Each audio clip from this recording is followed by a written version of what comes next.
वो कौन सी अलामात हैं जिनसे पता चलता है कि एक खातून का जो एग है, जो मेच्योर एग 1 महीने में एक बनता है, वो रिलीज हो चुका है या नहीं।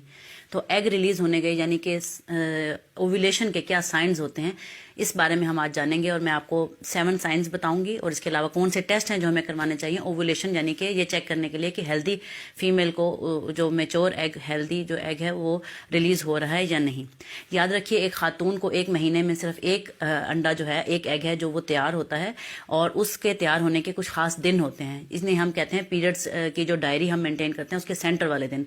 तो ज़रूरी है सबसे पहले ये जानने के लिए कि आपका खातून का कब एग रिलीज हुआ है, उसको अपने मेंस्ट्रुअल डायरी मेंटेन करनी चाहिए। मेंस्ट्रुअल डायरी से क्या मुराद है, जैसे ये हमारे पास एक कैलेंडर है, तो कैलेंडर पे आप डेट नोट करेंगे कि किस डेट को आपके पीरियड स्टार्ट हुए और किस डेट को एंड हुए।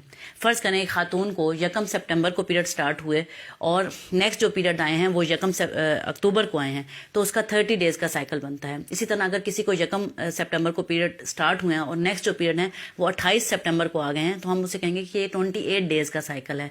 तो अपने साइकिल की लेंथ को जानना जरूरी है, क्योंकि साइकिल की लेंथ से हमें पता चलता है कि इसके जो दरमियान के दिन होते हैं, यानी कि इसको आप 2 पे डिवाइड कर लें तो हाफ डेज, यानी अगर किसी खातून का 28 डेज का साइकिल है तो 14वें दिन उसका एग रिलीज होने का ज़्यादा चांस है। लेकिन ये पूरा हफ्ता जो है ये गोल्डन पीरियड कहलाता है, इसमें किसी भी टाइम एग रिलीज हो सकता है, लेकिन ज़्यादा चांस दरमियान के दिन के हैं।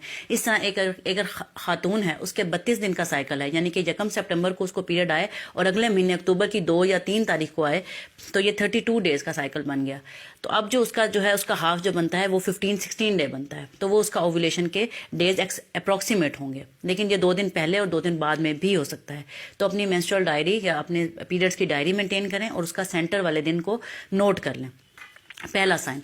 दूसरा साइन ये है कि खातून को जब भी एग रिलीज होता है तो उसका टेम्परेचर, बॉडी का टेम्परेचर बढ़ जाता है, हरारत यानी कि जिस्म में पैदा होती है, और इसको आप थर्मामीटर से मॉनिटर कर सकते हैं। सिंपल थर्मामीटर जिस पे आप नॉर्मल टेम्परेचर अपना मैयर करते हैं, जबान गिन के थर्मामीटर रखकर या बगल में रखकर उसको अगर आप चेक करेंगे, तो अगर आपने रात को चेक किया है तो वो 99.6 था, तो अगर 98.6 जो नॉर्मल टेम्परेचर होता है वो रात को आपने चेक किया 98.6 था, सुबह आपने अगर चेक किया तो वो 99.6 पे चला जाएगा, यानी 1 डिग्री सेंटीग्रेड या 0.5 डिग्री सेंटीग्रेड टेम्परेचर राइज हो सकता है। उसके बाद तीसरा साइन क्या है, पहला आपकी डायरी मेंटेन हो गई, दूसरे नंबर पे आपने टेम्परेचर चेक कर लिया।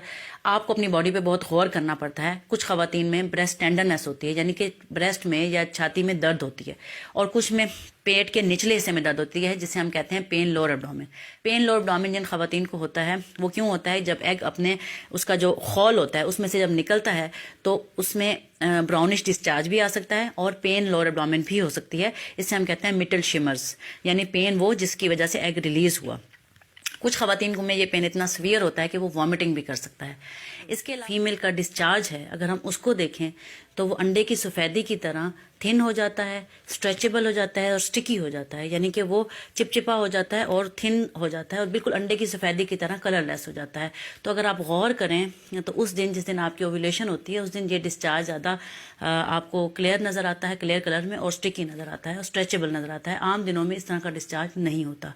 इसके अलावा कुछ खास किस्म के टेस्ट हैं जो हमें बताते हैं कि ओव्यूलेशन कैसे होती है। जैसे कि मार्केट में ओव्यूलेशन किट्स अवेलेबल होती हैं। ओव्यूलेशन किट जस्ट लाइक जैसे आप प्रेगनेंसी टेस्ट चेक करते हैं, इस तरह ओव्यूलेशन किट के जरिए आप यूरिन का कुछ सैंपल उस किट के ऊपर डालते हैं, तो आपको अगर 2 लाइंस नजर आ जाएं तो इसका मतलब है कि ओव्यूलेशन आपकी एक्सपेक्टेड है 24 से 48 घंटे में होने वाली है। इस किट का नाम LH किट भी है या ओव्यूलेशन किट के नाम से भी जानी जाती है। इसके अलावा अगर आपके पास में कोई गायनोकोलॉजिस्ट अवेलेबल हैं तो आप अपनी गायनोकोलॉजिस्ट से अपना अल्ट्रासाउंड करवाते हैं। उसके ऊपर एक दरमियान के दिनों में एक बहुत बड़ा डोमिनेंट फोलिकल नजर आता है जो कि 20 mm साइज का होता है।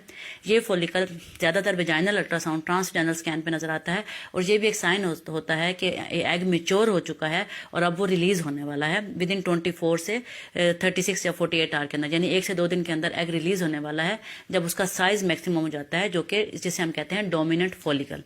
उम्मीद है आज की मेरी इस डिटेल वीडियो में आपको पता चल गया होगा कि ओव्यूलेशन के क्या साइन हैं, और अगर आप मज़ीद जानना चाहते हैं इसके बारे में तो आप अपनी डॉक्टर से ज़रूर मशवरा करें और उससे जो है कंसल्ट करें फॉर फर्दर इन्वेस्टिगेशन के कौन कौन से टेस्ट होने चाहिए। Thank you so much. अल्लाह हाफिज़।